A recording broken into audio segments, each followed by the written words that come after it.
مشاهدينا على موقع جريدة أهل مصر، بنرحب بحضراتكم من جديد في بث مباشر في لقائنا مع الأستاذ عرفة متولي، محامي سفاح الجيزة.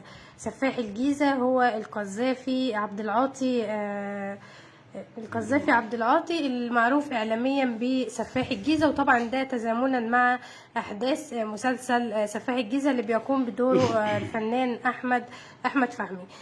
طبعا أستاذ عرفة هيكشف لنا مفاجآت كتير بخصوص المسلسل. برحب بحضرتك على جريدة أهل مصر. اهلا وسهلا. عايزين نعرف حضرتك، أنت طبعا تابعت المسلسل يعني سمعت ان فيها ذبح وكده، فقلت ان في بعض الامور ان هي مش زي يعني زي ما جت الاحداث مخالفه للي جايه في المسلسل يعني. ان بدايتي حتى في المرافعه بتاعه القضيه، انا جيت على المتهمه الرابعه الاخيره المجني عليها رحمه الله عليها فاطمه الزهراء، فاتوكلت عن طريق والدته، هنا جت لي المكتب واشترطت عليها ان سوف يتم الدفاع عنه اذا كانت، وقالت لي ان هو كان حالته النفسيه تعبانه او مريض نفسيا. على هذا الاساس قبلت القضيه واتفقت معاها ان لو ثبت هنطلب من المحكمه احاله المتهم لمستشفى الامراض النفسيه والعصبيه لبيان قدرته العقليه. ولو جيت تقارير الطب الشرعي ان هو مدرك هنسحب من القضيه، ولكن لو كان بالفعل يعاني من آفة عقلية أو مختل عقليا كنت هكمل مع القضية. فده كان اشتراطي في القضية مع والدته، بناء على إلحاح منها، وابني مريض وابني حصل له تخلف عقلي وتعبان فاضطريت ان انا اقبل على هذا على السياق ده. وكان شرطي ان هو لو حولته مستشفى الامراض النفسيه والعصبيه وجي ان هو مدرك سوف انسحب من القضيه، وده اللي تم عند ورود التقرير ان هو مدرك للافعال. تم الانسحاب في اول جلسه من القضيه بناء على كلامي اللي انا مش هينفع ان انا اترافع عن حد يقوم بمثل هذه الافعال. دول طول عمري في الشغل كان كده.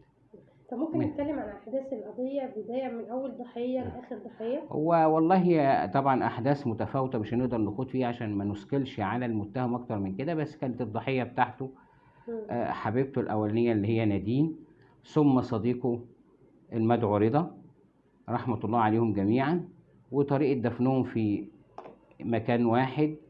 واستغل ان هو شخصيه رضا وانتحل صفته وتزوج وراح سافر اسكندريه وتزوج هناك من عدة أشخاص، عدة سيدات، منها الدكتورة نهى اللي هو سرق والدها ودخل السجن هناك في السجن الحضرة. دي كانت آخر زوجة ليه؟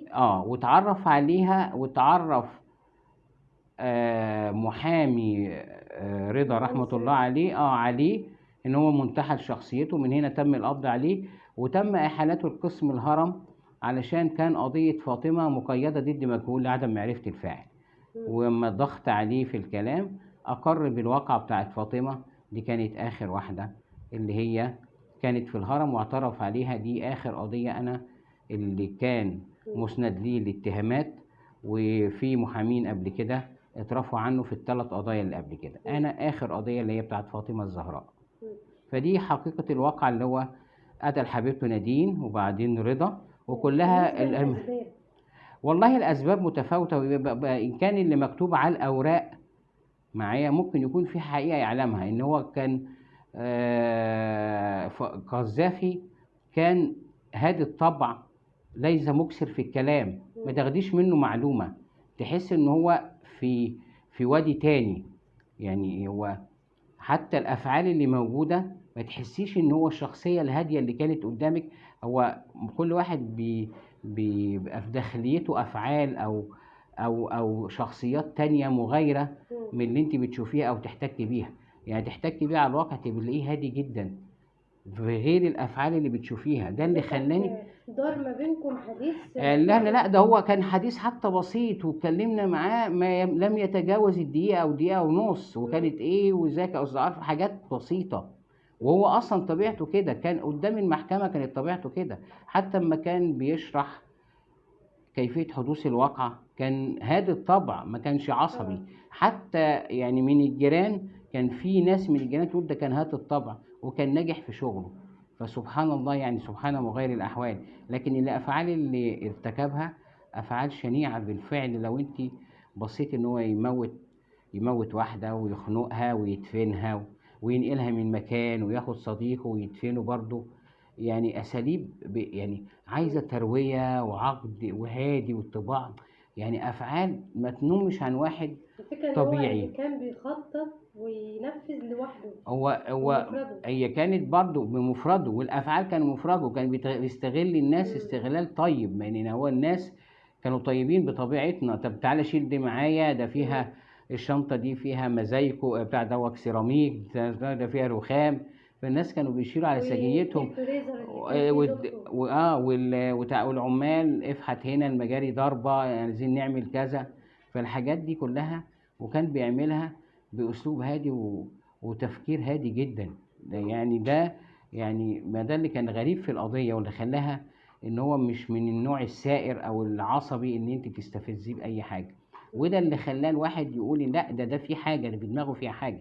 ده اللي خلاني ان انا طلبت من المحكمة، والمحكمة استجابت بتحويل المستشفى الأمراض النفسية والعصبية. وكان شرط كده، لو هو بالفعل مدرك خلاص أنا مش هقدر أكمل في القضية، وانسحبت منها. وكان الغرض منها عمره ما كان مادي. لو احنا هنتكلم عن أول جريمة ارتكبها من 2015. هو ارتكب في 2015 يعتبر 3 جرائم ورا بعض. ما بين كل جريمة والتانية لا شهر يتعدى أو الشهر، هما كلهم ورا بعض في حدود 3 شهور.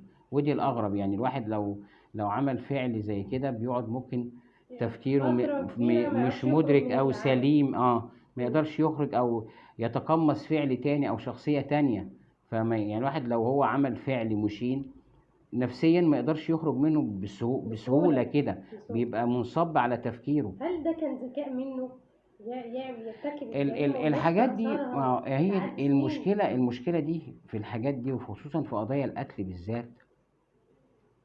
ما تقدريش توصلي ليها للفكر الداخلي او القصد الداخلي، عشان حتى محكمة النقض والجنايات القتل بالذات بتتطلب قصد خاص. فالقصد ده ما تقدريش تتركيه بالافعال الخارجية بس. فبيبقى فيها شعرة كده ما حدش يقدر يوصلها الا كان الشخصية نفسها هادية وتقدر تتكلمي معاها وتقول لك الافعال بالتروي. لكن الدافع ايه؟ انا مش شايف الدفوع ان مثلا دي اللي توصل لان انا اخد فلوس من واحد صاحبي واقتله، في علاقة ما بيني وبين نادين بحبها اقتلها، في زوجة عايز منها شقة اقتلها، التانية اللي اتخانقت معاها خبطتها في دماغها في الحيطة اكتر من مرة. افعال مش طبيعية. حتى فاطمة كان مشاجرة وانفعال وخبطها في دماغها. يعني ففي حاجات كده يمكن هي بقى اللي من اما عمل فعل كده ماشين وفعل صعب ان هو يتقبله الانسان معايا. ده قابيل ندم على هابيل، وقابيل وهابيل وندم وعيط ورأى الغراب بيواري سوءة أخيه فاستعجب. يعني أنا الغراب يعمل الفعل اللي أنا مش قادر أعمله. فالأفعال دي بتبقى في قضايا القتل بالذات بتتطلب فكر خاص أو دماغ تانية خالص. يصعب إن أنت تتوصلي إيه الهدف إلا إذا كنت مواجبة. ما هما في اتنين، في طرفين، قاتل ومقتول، وفي حقيقة ما بينهم. مفيش شخص تالت يفهم أو يعرف إيه اللي دار في هذه الواقعة. هو على حسب طبعا اعترافاته وتمثيله للجريمة. ممكن يقول هل كل دوافع والارتكاب هل كل واحد بيقول كل الخبايا اللي يقولها ولا بيحتفظ بشيء تاني؟ ده بيبقى غير الحقيقة خالص. طب وفي فكرة ان هو كمان كان بيوهم اهالي الضحايا باسباب يخليهم بيدوروا ما هو ده بقى فكر. ما هو الدهاء والذكاء بيعمل كده. زي النصاب بيعمل ايه معايا؟ بيلعب في دماغ ده انت يعني في دماغ الناس، وبيبقوا ليه المنصوب عليهم مع شخصيات المهندس واللي دكتور. ما احنا بنشوف الاعمال النصب كتير وبنسيبه على فئات من الناس بتتمتع بالقدرة او المكانة العلمية كبيرة. طب نتكلم عن جريمة عايزين أول ضحية. يمكن ما أنا مش هكلمك بيها بالتفصيل لأن أنا الوحيدة. يعني هو بالنسبة بس اللي هو الدوافع اللي دي بقى هطلع لك قضية وتتكلم فيها. ودي عايزة طبعا متسع من الوقت، ان كل القواضي بتاعتها فيها خبايا كتير ولازم تشرح بأسلوب، عايزة حلقات كتير. يعني انت حتى لو هتمسكي الخبايا اللي فيها، المسلسل دي مش كفاية عليها 30 40 حلقة، ده ليها أفكار كتير، ده فيها حاجات هم مش واخدين فيها. طب احنا ما ينفعش نقولها مثلا باختصار هو والله بالاختصار اللي انا بقولك، دي نادين عشان أفهم بس كانت، الناس. نادين دي اول اللي هي أول ضحية. اول ضحيه، وكانت معاه شغاله في المكتبه، وحصل حركه حب عايزين يخفوها، او حصل بينهم حاجات طلب إن الله هو اعلم. يتجوز أختها فهي طبعا حصل مشدد، زي انت بتحبيني وعايز تتجوز اختي، فيعمل ايه عشان يعني يقدر يتجوز يتخلص اختي، منها. يتخلص منها. بالنسبه لرضا صاحبه، كان شغال في السعوديه وعامل له توكيلات، وبيبعت له فلوس، فطلب منه فلوسه ف... ويصفي الحسابات. ويصفي الحساب. فطبعا هو خسر وما معهوش حاجة عشان يقدر، فخاف طبعا ان هو يعمل قضية تزوير عليه، وان هو باع حاجته، فعمل هذا الشيء. وحتى اللي هي بتاعت اللي في اسكندرية ياسمين، اوهمها ان في شغل ما بينها وما بينه، وعرف ان هي عندها شقة، فخدها، يعني حاول ان هو ياخد نصب عليها وخدها، وعشان يداري برضو لما اكتشفت الافعال. عمليات النصب بص راح هددته، راح ما كانش منها اللي هو استدرجها في بيت برضو في دور ارضي، في دور ارضي، في شقه في دور ارضي، وبرضو عمل نفس الفعل ده. اما فاطمه الزهراء كانت مشاده ومشحنه عشان عرفت الوضع بتاعه ايه، ما كانش منها انها تخلص فاطمة منها. الزهراء اكتشفت جريمته. اه اكتشفت اكتشف جرائمه وكان كلها ولا اكتشفت جزء من الجريمه، ان هو كمان كانت يعني بتاخد منه فلوس عشان يسكت. عشان هي استولت على 400,000 فعلا؟ وعشان استولت على تسكت فلوس عشان تسكت كان هو اللي بيديها الفلوس وهي كانت تطلبها. لا، كانت يعني بتاخد فلوس برضو، بياخد فلوس، هو بيديها فلوس عشان تسكت.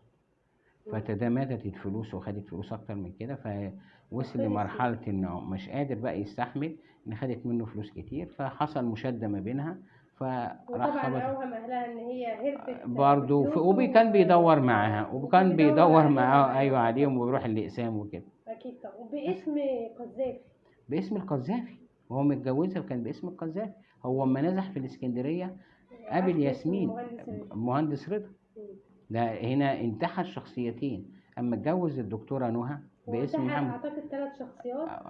محمد مصطفى محمد ده، مصطفى اللي تزوج منها ورضا، امرأة. اه اه. ده اللي على هل حد هو علمي. حياته بقى قبل الناس الجرائم على دي حسب الكلام، وخالته جت وناس معرفة من المكان هناك، من منطقته؟ منطقته، كان شاب هادي وبيصلي وبيقعد وكويس. عرفت ان هو كان بيقيم الصلاة بالناس في ما انا الجامع بقولك كان كمان يعني. مصلي ومحترم، والدنيا والدين، متغيرات الانسان ما تعرفيش ايه الدنيا بيحصل فيها ايه. يمكن وان فلوس دي من، انا بتغير بقولك ما الإنسان. دي من دواعي قبول القضيه. الراجل الولد ده من شخصيه هاديه وطيبه، ايه اللي حصل ده؟ لسفاح. لسفاح. فده اللي خلاكي تدخلتي علشان تشوفي هل ده صح ولا لا. أما بالنسبة لأحداث المسلسل واللي دار في أول بقى انت حلقتين عارفه بقى من المسلسلات دي يعني انت عارفه لا تخضع كلها للحقيقه. بعض الاحيان اللي هو يعني ايه البهارات بتاعت، انا عشان ماليش في الكلام ده، فشويه البهارات، شويه الاثاره، شويه كذا، فلازم في تشويق او في كذا، فبيستغلوا يعملوا حبكه دراميه، لكن ما يجيبوش الشخصيات ايه. لكن هو ما كانش فيه أي ذبح خالص في ما هو انت المسلسل. ما فيش، انا ما هو عندنا ما فيش، كلها لا اما خبط على الدماغ، يا إما خنق خنق الضحية. الضحية أو خبطها في الحيطة أو الكلام ده بالظبط بس. بالظبط. لكن ما استعملش سكينة ويواري الدماء والكلام ده. هل ما فيش أي معلومات أخيرة تعرفها عن أسرة المتهم أو عن حياة أنا المتهم داخل لغاية، السجن ما هو حاليا؟ أنا من بعد الانسحاب انقطع السلك بالقضية. ولكن هو ما اتعدمش. لا، أنا لغاية وقتنا هذا أنا لم ينمي إلى علمي إن هو اتعدم، بس أعتقد إن هو لسه ما اتعدمش لغاية وقتنا هذا. تمام، بشكر حضرتك جدا. الله يخليك، وشكرا يا فندم، تحت أمرك.